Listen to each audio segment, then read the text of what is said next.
What are we going to talk about, brother? We're going to talk about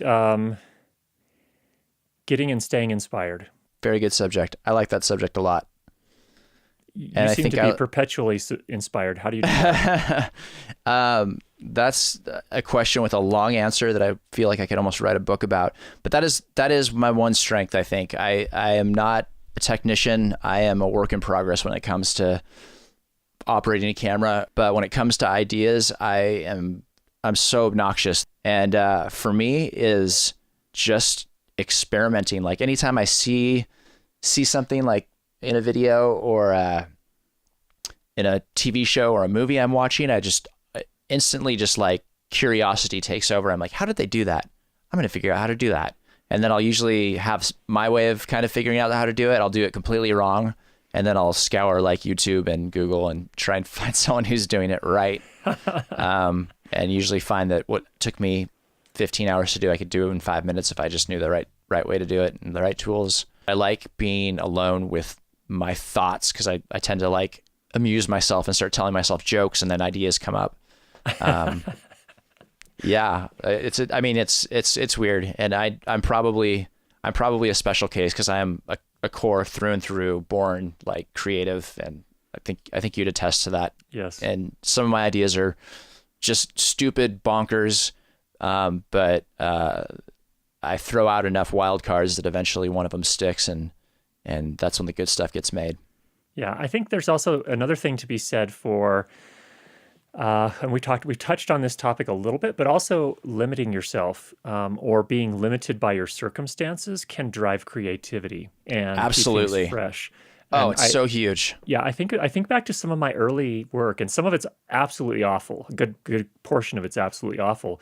But some of it actually drove some interesting creative solutions that because I didn't have this or that, I had to come up with like just practical ways to solve problems to tell my story. And that's really good in a lot of ways. Yeah, I feel like gear limitations, and not to go super retro, but do you remember I think it was the first video on your other YouTube channel was really cheap lighting for video? Yeah. So awful. but it's great and it's still relevant. So me, Sonny and Connor were like, okay, we don't have a lot of lights and we don't have a lot of money to light this. And we literally searched YouTube and your face came up and I was like, oh yeah, that's my brother. And so we went out and we bought the shop lights and we not only used them to light us, we ended up using them for these practicals, these effect lights in this sort of sci-fi little thing we made out of this dumpy little room. And it totally worked. And that's like a prime example of where the limitations help, you know. We spent maybe $100, $200 on lights and a few little props that we bought for that first video. And it's I still look at it, I mean, like, we just knew so little and we're so stupid that just makes it that much cooler to me. So I have a question for you then. What about all of us get to a point where we probably start doing the same thing over and over again. Yeah. And yep. So for example, for you, that's real estate. You got music videos, you have corporate videos. How do you keep them fresh? How do you get inspired to try new things and to push yourself creatively? One thing I always try to do, so let's say I'm actually just laying the groundwork for a music video I'm going to do. And I put a lot of pressure on myself, and I don't know if that's a good or a bad thing, but when I'm making a video, to me, that video has to be better in some way, technically, creatively, in some way better than the last thing I did.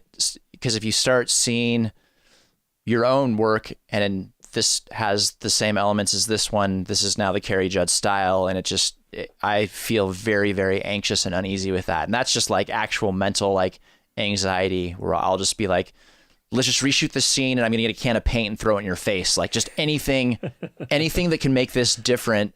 And I will just start like just reaching and stretching. I bought a TV from the thrift store next door one day and just green screen painted it so that we could have this opening scene where the guy was inside the TV, and it was dumb, but it was effective. And it's just always trying to better myself is the mindset. Mm-hmm. And as soon as I'm usually pretty aware when I'm starting to repeat ideas, and then I veer off. And then another thing that I'm working on right now is I'm working on my own short film that I've started writing the script for.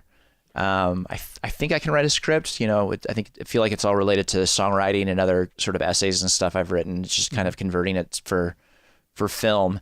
And for me, it's going to be completely different than anything I've done. And I've also done a couple of like 48-hour film festival type things. And the challenges that come up with that usually spur new ideas.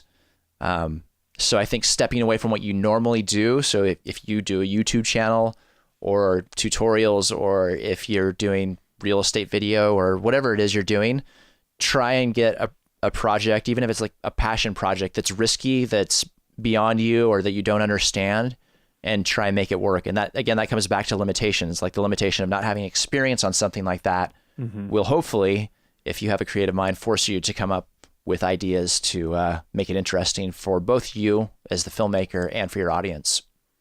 Absolutely. I think another thing too that is really helpful for me is, and this is hard to do for some people in particular, including myself, the people that are control freaks, but I think collaborating or working at least with one other person that you haven't worked with before makes a big difference as well. So Yeah. I'm working on a project. I've done some things with my friend Levi. I've done some things with my friend Jacob. In the corporate videos, sometimes what I'll do, and I think what really brings a lot to those pieces is you essentially, I bring in one of my colleagues as either a director, a screenwriter, or, give them all something to do. And Yeah, most of them get absolutely. pretty excited about, being involved in the process of making a film or a video. Sure. But they also bring their own kind of unique perspective. And sometimes it falls flat on its face. And other times it's like, wow, I never thought of doing something like that. And that works really well. Well, when you learn really quick that way too, I shot a short film a few weekends ago. And I'm used to having my hands on the camera or telling people that are in front of the camera what to do. And they didn't need that. They needed an AC. And so it was really great to sit next to the camera, pulling focus and, kind of double checking the shots, making sure there wasn't anything funky in frame. That helped me a lot, just like learning that job. And so like learning different jobs on the set, I think is really good too, because it gives you not only a perspective of everything that goes into it, but it gives you empathy for the person who's directing. It's like, okay, the best way for this person to do their job is for me to shut up and take direction.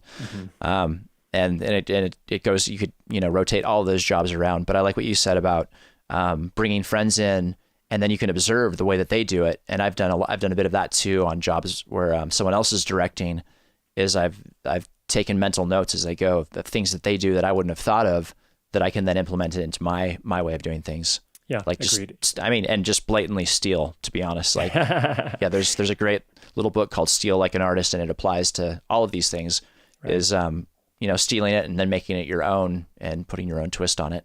Yeah, for sure. And I think also, just to touch on one thing you said, I think trying out these different roles within a film production is really useful. I think that I can be, and I am a better sound, like a location sound mixer, because I know how to operate a camera and I know what the camera operator is generally doing. And like, I can tell by what lens they choose, where my line's going to be in terms of keeping the boom out of the frame, little things like that just make it a lot easier to be better at the things that you do primarily. Yeah, that's huge. That's huge. For sure. Cool. Okay. Thanks, bro. Yeah, you bet. Talk to you next week. All right. See ya.